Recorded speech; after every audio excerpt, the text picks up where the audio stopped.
Caixa Econômica corta juros do cheque especial, linhas de crédito e empréstimos pessoais. Banco Central reduz em 0,5 ponto percentual a taxa de juros da economia brasileira. Depois de ser elogiado pelo presidente americano, Bolsonaro diz estar cada vez mais apaixonado por Trump. Polícia Federal prende em São Paulo Dario Messer, o doleiro dos doleiros. 4 presos de Altamira são mortos durante transferência a Belém. Presidente Bolsonaro assina concessão de trecho da ferrovia Norte-Sul. Menino sai ileso de uma queda do 5º andar de um prédio na China. Agora no Jornal das 22.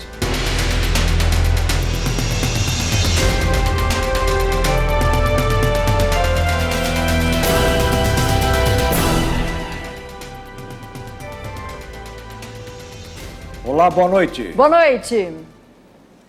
Pesquisa realizada pelo Serviço de Proteção ao Crédito em parceria com a Confederação Nacional de Dirigentes Lojistas mostra que a expectativa do brasileiro com relação à economia do país está dividida.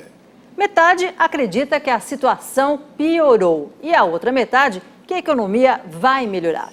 O estudo ouviu 800 pessoas acima dos 18 anos em todas as capitais brasileiras. O país ainda está se recuperando do baque provocado por 2 anos de recessão durante a administração de Dilma Rousseff. Hoje continuam acontecendo 3 coisas: o desemprego, que começou a cair, mas ainda é alto, a queda na renda e o aumento dos preços. O resultado foi uma redução dos gastos na maioria dos brasileiros. As coisas parecem que estão mais caras, né? Então a gente acaba ganhando pouco e ainda você não tem condições para estar pagando. Então eu sinto isso, a gente sente bastante. 60% dos entrevistados disseram que continuam conseguindo pagar as contas básicas em dia, como água, luz e telefone. Os outros entraram na lista dos inadimplentes. Passaram vários meses do ano passado com o nome sujo. A solução para muitos foi pedir dinheiro emprestado ou vender alguns bens. O aperto no orçamento obrigou o brasileiro a reduzir gastos com o lazer. Mais da metade dos consumidores diminuíram a saída para fazer refeições fora de casa, as compras de roupas, calçados, viagens e passou a priorizar o pagamento de contas básicas e essenciais. Roupa faz tempo que eu não compro, é uma coisa que faz bastante tempo. Eu tenho um filho pequeno, então isso já é bem complicado. Tem coisas que eu não posso deixar de fazer para ele, então acho que ele é prioridade e eu mesmo me deixei de lado por conta de tudo isso aí. Sempre a gente prioriza aquilo que a gente tem que pagar, é obrigatório para não se tornar um inadimplente e por fim você acaba não gastando, né, não tendo dinheiro para o lazer mesmo. O impacto que isso tem na economia é que a economia não movimenta tão rápido quanto o esperado. As empresas acabam não vendendo tanto, ou as atividades não têm aquele desenvolvimento tão rápido e aí o desenvolvimento é mais longo ainda. E a indústria vai esperar mais um ano, talvez no final de 2019, começo de 2020, que começa a economia voltar a girar, as pessoas começam a perceber uma melhoria, né? Por enquanto, não faltam motivos para justificar o adiamento de alguns planos. Deixar para depois uma viagem de férias, a reforma da casa ou a compra de um carro. Mas a pesquisa revelou que, apesar do cenário meio nebuloso, 46% dos entrevistados acreditam que a economia vai melhorar no segundo semestre. Quem tem o dinheiro guardado e percebe a economia melhorando, ela volta a gastar, a investir e essa tendência começa a melhorar. Com a reforma da Previdência, com queda de taxa de juros, isso acaba não incentivando colocar dinheiro em poupança. Então a pessoa começa a gastar mais dinheiro, isso é uma expectativa da economia. O presidente Jair Bolsonaro assinou hoje um contrato de concessão da ferrovia Norte-Sul, no trecho que vai de Porto Nacional, no Tocantins, até Estrela do Oeste, em São Paulo. A empresa que ganhou o leilão da ferrovia desembolsou mais de 2 bilhões de reais para adquirir o trecho. O evento foi em Anápolis, a 50 quilômetros de Goiânia, por onde passa a ferrovia Norte-Sul. A empresa de logística Rumo será responsável por operar um trecho de mais de 1.500 quilômetros que sai do Porto Nacional em Tocantins e vai até o município de Estrela do Oeste, no interior de São Paulo. A concessionária venceu a disputa pelo trecho em um leilão realizado em março deste ano pela Agência Nacional de Transportes Terrestres, a ANTT.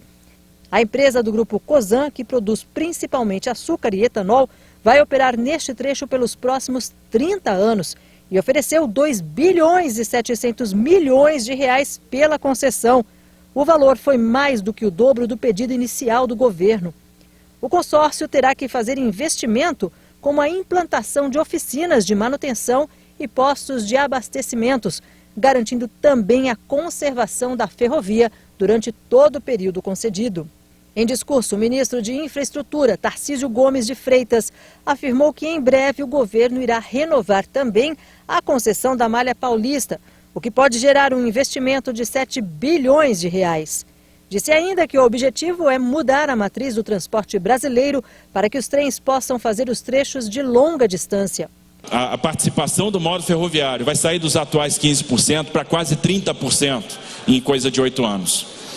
Nós vamos começar a ver o trem passar com container empilhado, com double stack, que é a operação pioneira da Rumo. É a primeira vez que isso está sendo feito. Então vamos ver o container sair de Goiás, ir para São Paulo, sair de São Paulo, vir para Goiás, ir para Rondonópolis, e no futuro, quando a Malha Sul estiver prorrogada, a gente tiver aquele eixo de Porto Alegre até Sumaré, nós vamos estar saindo com carga da Zona Franca de Manaus e entregando em Porto Alegre.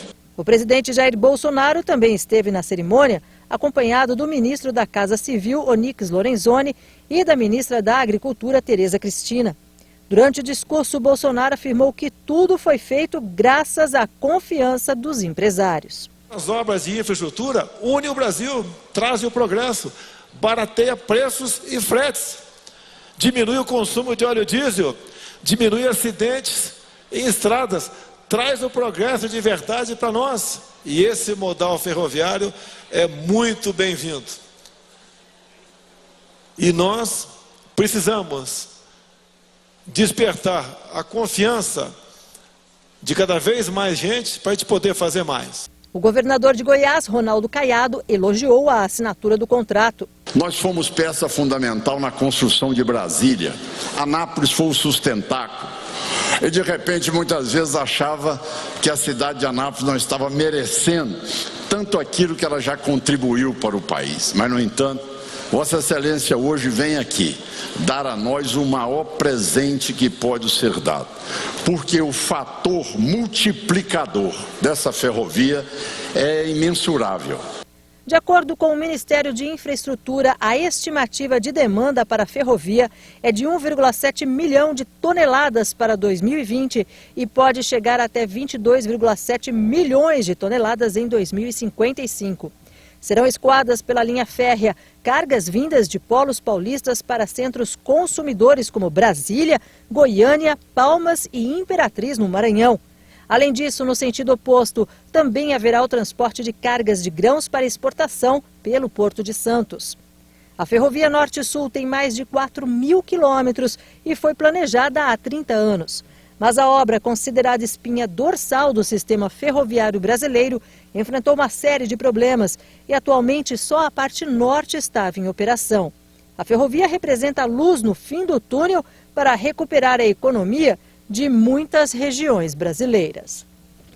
O presidente Jair Bolsonaro recebeu hoje no Palácio do Planalto o secretário de Comércio dos Estados Unidos. Nas redes sociais, Bolsonaro destacou que a aproximação entre os dois países vai proporcionar grandes benefícios. A agenda econômica esteve no centro do encontro. Bolsonaro e Wilbur Ross concordaram que o comércio bilateral está muito fraco, levando em conta o tamanho dos dois países.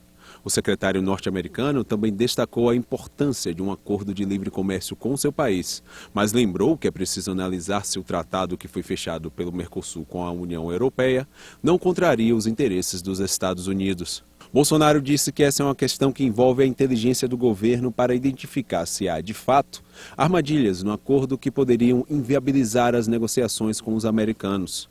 Os dois países vêm estreitando laços desde o início do ano. Ontem, Donald Trump disse que o colega brasileiro é um grande cavalheiro e vem fazendo um ótimo trabalho. Bolsonaro respondeu nesta quarta. Bem-humorado, disse que depois dos elogios, está cada vez mais apaixonado pelo líder americano.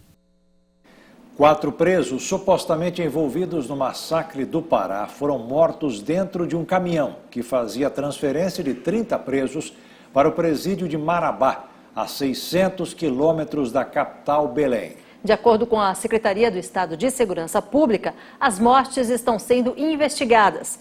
O governo do Pará anunciou ainda a convocação de 642 agentes penitenciários. Os assassinatos aconteceram entre os municípios de Novo Repartimento e Marabá, durante a transferência dos detentos. O caso chama a atenção, já que os presos estavam algemados e divididos em 2 celas dentro do caminhão. Os corpos foram encontrados com sinais de sufocamento. Os outros 26 presos, que também estavam no veículo, estão em isolamento enquanto acontece a investigação. Até agora, ninguém confessou a autoria do crime.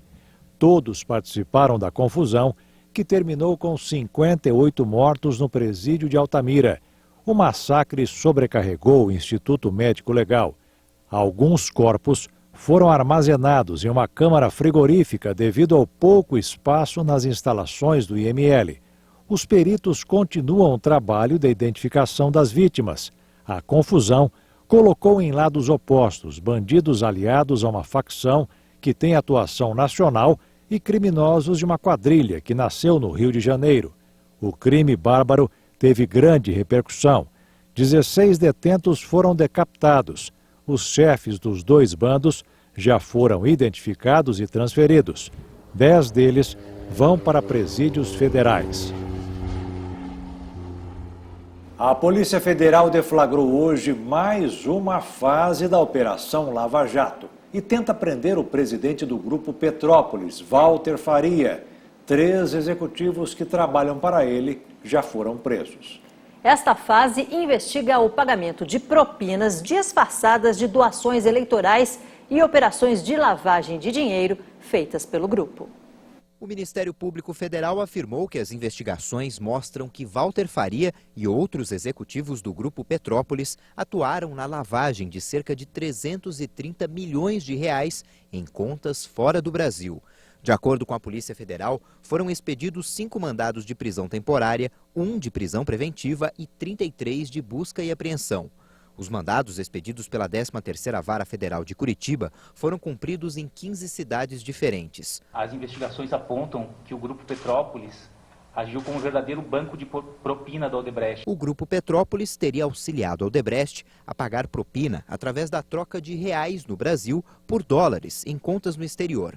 Essas investigações começaram em 2016, quando uma planilha com nomes de políticos e referência a uma marca do Grupo Petrópolis foi achada na casa do executivo da construtora Odebrecht, Benedito Júnior. Esse foi um subterfúgio que a empreiteira encontrou para realizar doações de centenas de milhões de reais sem que isso restasse transparente para a sociedade. Ela não queria aparecer como fazendo essas doações, então ela se valeu dos CNPJs do Grupo Petrópolis para ficar oculta em suas próprias doações. Segundo a delação do executivo, a construtora utilizou o grupo para fazer doações de campanha eleitoral para políticos de 2008 a 2014. Em 2017, Walter Faria entregou à Polícia Federal planilhas com informações sobre repasses da empresa a políticos a pedido da Odebrecht. Essa tentativa de regularização de ativos do senhor Walter Faria correspondeu a quase 1% do montante total de todo o programa de repatriação de ativos realizado no Brasil. Então, no âmbito dos quais 25 mil pessoas tentaram regularizar os seus ativos. Então a gente está falando de uma pessoa responsável por cerca de quase 1% do programa. O Grupo Petrópolis informou que os seus executivos já prestaram anteriormente todos os esclarecimentos sobre o assunto aos órgãos competentes e que sempre esteve à disposição das autoridades para o esclarecimento dos fatos. Dário Messer, conhecido como Doleiro dos Doleiros, foi preso em uma ação coordenada pela inteligência da Polícia Federal e a Procuradoria da República em São Paulo. Ele foi alvo da Operação Câmbio Desligo, braço da Lava Jato no Rio de Janeiro. Segundo os investigadores, Messer estava foragido e foi encontrado em um flat na capital paulista.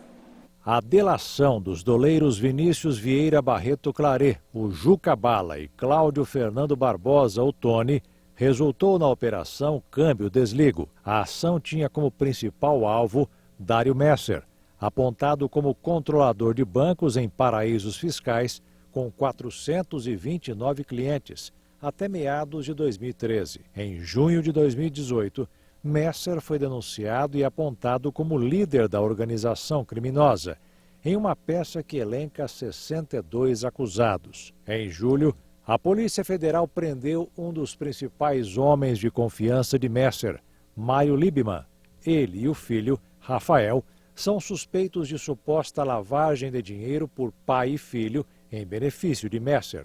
Segundo o Ministério Público Federal, somente Rafael é dono de 18 apartamentos de luxo. A Operação Câmbio Desligo foi deflagrada em 3 de maio de 2018 contra um grande esquema de movimentação de recursos ilícitos no Brasil e no exterior por meio de operações dólar-cabo, entregas de dinheiro em espécie, pagamentos de boletos de compra e venda de cheques de comércio. As defesas dos citados nessa reportagem não se manifestaram até o momento sobre o caso. E a seguir, o Brasil já tem 9 milhões de microempreendedores individuais. E ainda, Banco Central americano corta a taxa básica de juros nos Estados Unidos.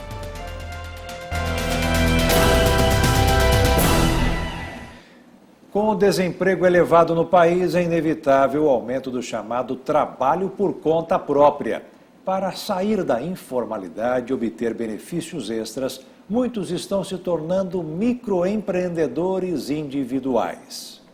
O Brasil já tem quase 9 milhões de microempreendedores individuais. Esse setor já movimenta mais de R$1 trilhão por ano no país. Com os índices de desemprego altos, muitas pessoas têm buscado no empreendedorismo a solução para a falta de trabalho. É o caso da Fabiana. Ela é analista de sistemas, mas perdeu o emprego e não viu outra saída a não ser se reinventar. Deixou os computadores de lado para entrar na confeitaria. Eu queria arrumar alguma forma de trabalhar em casa e cuidar dos meus filhos. Eu tenho 3 meninos, né?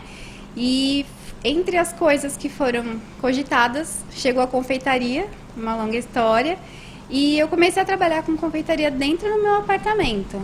Então, foi passando o tempo, eu fui me especializando e hoje a gente tem um ateliê. E aquele negócio que começou bem pequenininho foi crescendo, crescendo, igual massa de bolo. E hoje a Fabiana já não está mais sozinha, ela conta com a ajuda de outras 2 pessoas. E aquele gosto amargo do desemprego ficou lá atrás. Hoje o sabor por aqui é muito diferente, bem mais doce. Hoje a gente tem um crescimento grande que fez com que nós fôssemos obrigados a sair de dentro do nosso apartamento. Não, o negócio não cabia mais lá. Hoje a nossa produção no dia de sábado é igual a do mês inteiro antes. Os microempreendedores individuais são pessoas que trabalham por conta própria e se legalizaram como pequenos empresários. São costureiras, diaristas, pintores, cabeleireiras, manicures e tantas outras atividades que eram consideradas informais. 59% das indústrias brasileiras são formadas por microempreendedores individuais. O MEI veio facilitar isso. Então, se a gente acompanhar nesses 10 anos a evolução, realmente é absurdo e a tendência é aumentar, principalmente por fatores econômicos, o mercado de trabalho. Então, são fatores que contribuem cada vez mais para a formalização. Ser microempreendedor individual tem muitas vantagens, como direitos previdenciários garantidos e ainda carga tributária reduzida. Primeiro que ele tem o seu negócio formalizado, então ele já se enxerga como um empreendedor. O acesso a créditos no mercado, que também é um incentivo para ele investir cada vez mais em seu negócio. O acesso a fornecedores, uma vez que ele está formalizado, e benefício previdenciário, uma vez que ele contribui apenas com 5% sobre o salário mínimo. Ser MEI não é vantajoso só para o trabalhador. Essas pequenas empresas impulsionam a economia, diminuem a estatística do desemprego com menos informalidade e ajudam na contribuição. Saindo da informalidade, ele passa a existir nas bases estatísticas. E essas pessoas que estavam na informalidade, agora elas passam a contribuir, né, fazendo com que a base fique mais robusta. E tudo isso pode ser visto como a Fabiana, lá do início da reportagem. Foi no empreendedorismo que ela encontrou a receita ideal para sua independência profissional e financeira. O meu empreendimento, né, para mim significa a minha independência financeira. Eu consigo trabalhar e cuidar dos meus filhos mais de perto. Tá feliz aqui? Muito, muito feliz. A ministra Rosa Weber, do Supremo Tribunal Federal, arquivou 2 investigações sobre o presidente do Senado, Davi Alcolumbre. A decisão foi tomada no final de junho, mas só foi publicada hoje no Diário Eletrônico da Justiça. Davi Alcolumbre era investigado por supostos crimes eleitorais na campanha de 2014.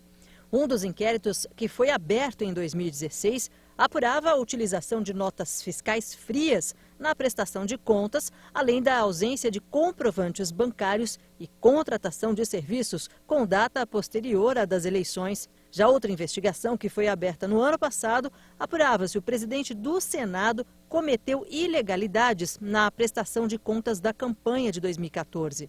A pedido da Procuradora-Geral da República, os 2 processos foram arquivados. De acordo com Raquel Dodge, as apurações confirmaram um parecer do Ministério Público Eleitoral no Amapá de que não houve nenhum ilícito na prestação de contas. Atendendo o pedido da Procuradora-Geral, a ministra Rosa Weber, do STF, também concluiu que a investigação policial não reuniu provas que indicassem o mínimo de materialidade e de autoria da prática de crime e arquivou as ações. O Ministério Público Federal apresentou denúncia contra Paulo Vieira de Souza, ex-diretor da Estatal Paulista de Rodovias. Ele também é conhecido como Paulo Preto. Ele vai responder pelos crimes de corrupção, lavagem de dinheiro e fraude de licitação.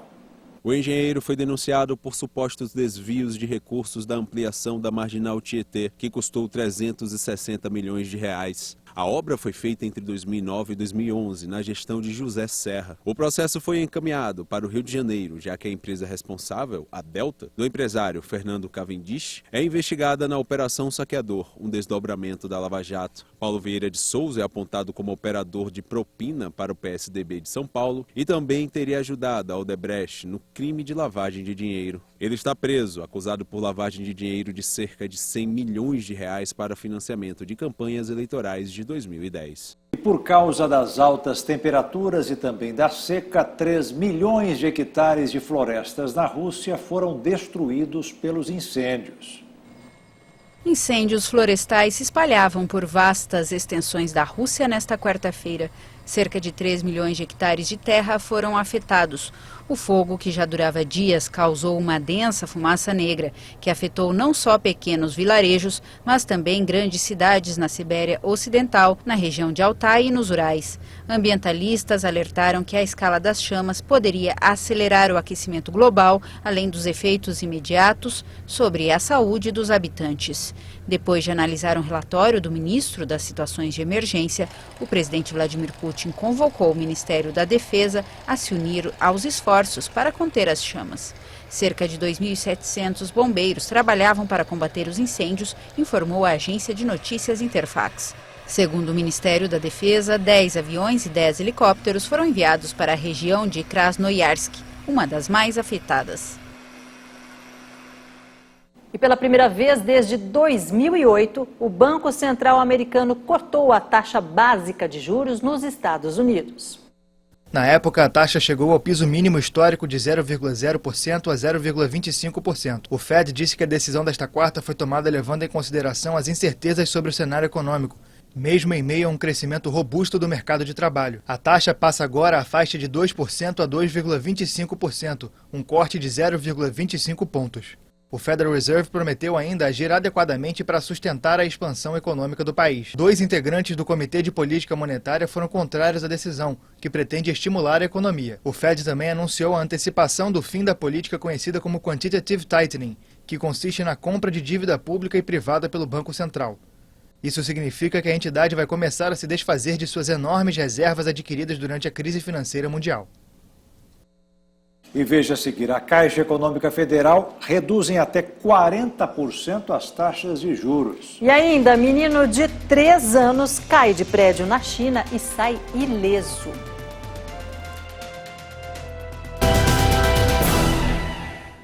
A Caixa Econômica Federal anunciou redução de até 40% nas taxas de juros de linhas de crédito, como cheque especial, capital de giro e empréstimos pessoais. O presidente da Caixa, Pedro Guimarães, fez o anúncio das mudanças hoje durante um evento. Segundo Guimarães, o banco terá perdas no curto prazo com a redução das taxas. A expectativa do Banco Estatal é de que essas perdas sejam recuperadas no médio prazo, com o aumento no número de clientes e de operações.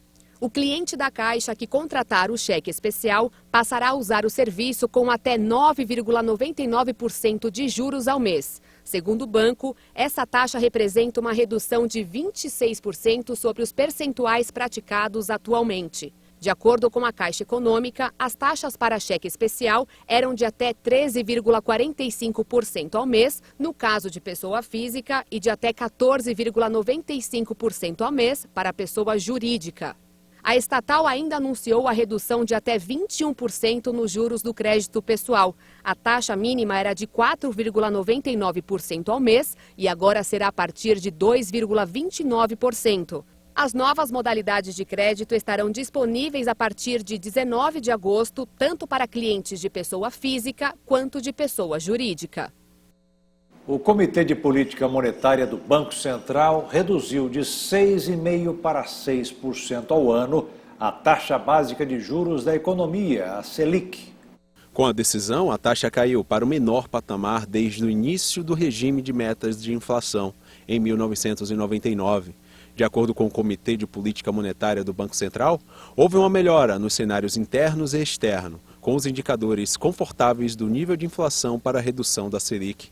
Agora, o percentual caiu de 6,5% para 6% ao ano. Esse foi o primeiro corte após 10 reuniões de manutenção da taxa básica de juros.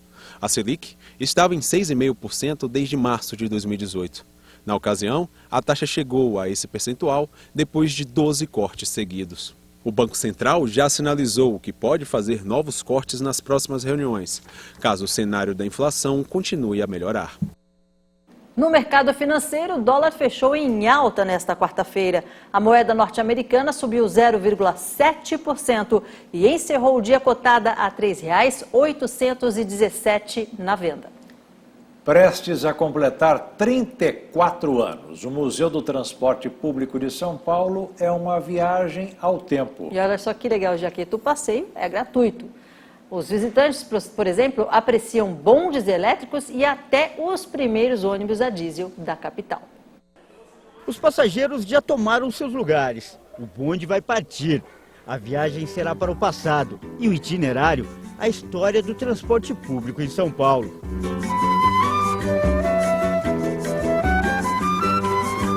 Esse é o Museu dos Transportes Públicos. Aqui tem um acervo com mais de 3.000 fotos e livros, além de objetos e documentos que mostram a evolução do transporte de passageiros em São Paulo. Tem, por exemplo, a carteira de habilitação que os condutores de bonde tinham que usar no início do século XX, época em que esse tipo de veículo circulava pela capital. Nem todo mundo sabe, mas o Brasil foi o segundo país do mundo a ter transporte coletivo. E essa história começou em 1859 no Rio de Janeiro, quando desembarcou por aqui esse modelo, que 13 anos depois também viria para São Paulo. Ele era assim, aberto, feito de madeira e detalhe, puxado por animais. Toda a estrutura dimensional dele, exatamente a mesma do carro da época, exceto a parte de madeiramento que se deteriora. O tempo passa e ele sofreu um restauro. Por volta de 1900 acontece uma revolução nos transportes públicos, com a invenção dos bondes elétricos. A novidade deixou os passageiros espantados. Alguns temiam levar choque ou até morrer eletrocutados durante o percurso. Ao contrário de hoje, o transporte coletivo não era popular. Só circulava em São Paulo nos locais mais nobres, bairro dos Campos Elíseos, Avenida Paulista, Avenida Angélica. Então eram locais privilegiados, na realidade, porque representavam a moradia dos representantes dos barões do café. No final da década de 50, uma nova revolução. Os bondes saem de cena e entram os ônibus movidos a diesel. Modelos como esse aqui passam a circular na cidade. Um número maior de pessoas é registrado nos ônibus e também nos pontos. Começa a era mais popular do transporte coletivo. O museu conta também a história da CMTC, a antiga Companhia Municipal de Transportes Coletivos. A empresa estatal era responsável pela gestão das linhas e até a fabricação dos veículos. Alguns modelos rodaram durante anos. Outros não fizeram tanto sucesso, como esse de 2 andares, que foi feito a pedido do então prefeito Jânio Quadros. Logo no primeiro momento as tarifas praticamente dobraram. Isso você sabe o que representa.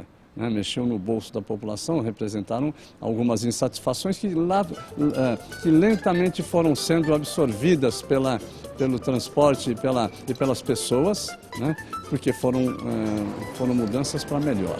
Em média, 15 mil pessoas visitam o museu por ano. E para embarcar nessa história, não é preciso pagar passagem. É emocionante de ver, de poder falar para as crianças também que eu já tive a oportunidade de andar. Quão é variável, né, os transportes, quantos tipos a gente já passou até chegar no que a gente tem hoje, né, que é super moderno. Então achei muito legal. Parte dessa história ainda está nas ruas. Trechos dos trilhos por onde passavam os bondes foram encontrados nas obras de revitalização do Vale do Anhangabaú. Arqueólogos e a equipe do Patrimônio Histórico da Prefeitura estão acompanhando a descoberta para decidir o que fazer com esse acervo. Um menino de 3 anos saiu ileso de uma queda do 5º andar de um prédio na China. Ele foi salvo graças aos vizinhos que amorteceram o impacto com um cobertor. Em um vídeo do incidente ocorrido na cidade de Chongqing, no sudoeste do país, a criança pode ser vista se segurando na beirada da varanda. Segundos depois, ele se solta e cai em um grande cobertor branco segurado por várias pessoas.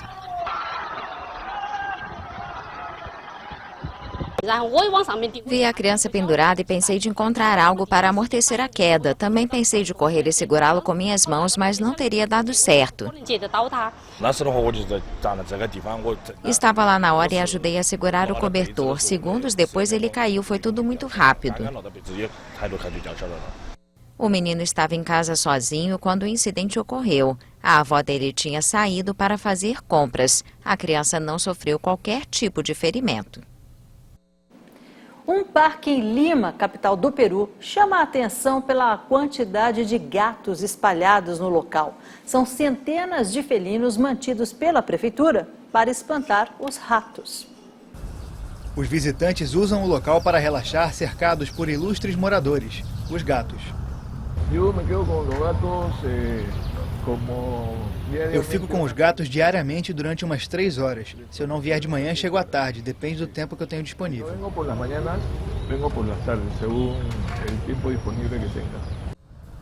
A qualquer hora do dia é possível encontrar pessoas de todas as idades brincando com os bichanos e curtindo um ronronar dos gatos. Há felinos de todas as cores, pelagem e alguns vira-latas que conhecem os riscos da natureza. Apadrinhados pelas autoridades locais, os gatos estão protegidos por um grupo de voluntários que alimenta e cuida deles em caso de doença.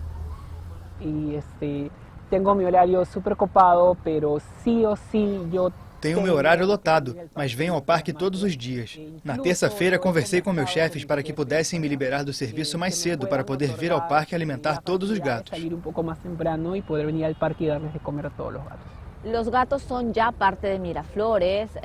Os gatos já fazem parte de Miraflores, doa quem doer é assim. Os turistas adoram os gatos, todo mundo senta para ler suas revistas, livros, leem com os gatos no colo porque é relaxante. Os gatos são anti-estresse. Essa paixão já é comum na Europa e nos Estados Unidos e agora chegou ao Peru. Os gatos tomaram conta do parque desde 1990, após o bairro de Miraflores utilizá-los para erradicar uma praga de ratos. Mas após o fim da missão, os felinos mostraram personalidade e mantiveram o domínio do lugar. E veja a seguir, o governo publica um novo decreto orçamentário. E ainda, vereadores do Mato Grosso tentam mudar o nome de um ponto turístico perto da Chapada dos Guimarães. O relatório internacional aponta que a América Latina terá um crescimento econômico menor do que o esperado. Segundo o estudo, o Brasil terá expansão de apenas 0,8%. A Comissão Econômica das Nações Unidas para a América Latina e o Caribe, a CEPAL, apresentou nesta quarta-feira um relatório com projeções atualizadas de crescimento para este ano na região. As nações latino-americanas vão crescer apenas 0,5%, abaixo do 1,3% estimado em abril, devido a uma deterioração generalizada na maioria dos países, especialmente na América do Sul. Para o Brasil, o organismo prevê uma expansão fraca de 0,8%. O colapso da economia da Venezuela, que deve recuar 23% em 2019, é o principal motor da queda. Em meio a uma profunda crise política, o país arrasta para baixo a América do Sul, que sofre ainda com o recuo previsto de 1,8% na Argentina. Um cenário global desfavorável, com fortes quedas nos preços das commodities e o baixo dinamismo do mercado interno na maioria dos países também são o peso para a região, que concluiu 2018 com uma expansão de 0,9%. O governo publicou o novo decreto orçamentário. A medida detalha o contingenciamento de gastos no orçamento deste ano. O decreto aponta que o governo tem que cumprir a meta fiscal fixada para 2019. Os débitos devem ser de até 139 bilhões de reais. Por isso, o governo precisou fazer um contingenciamento nos gastos de mais de 1 bilhão e 440 milhões de reais. A maior parte do dinheiro será dos Ministérios da Cidadania e Educação.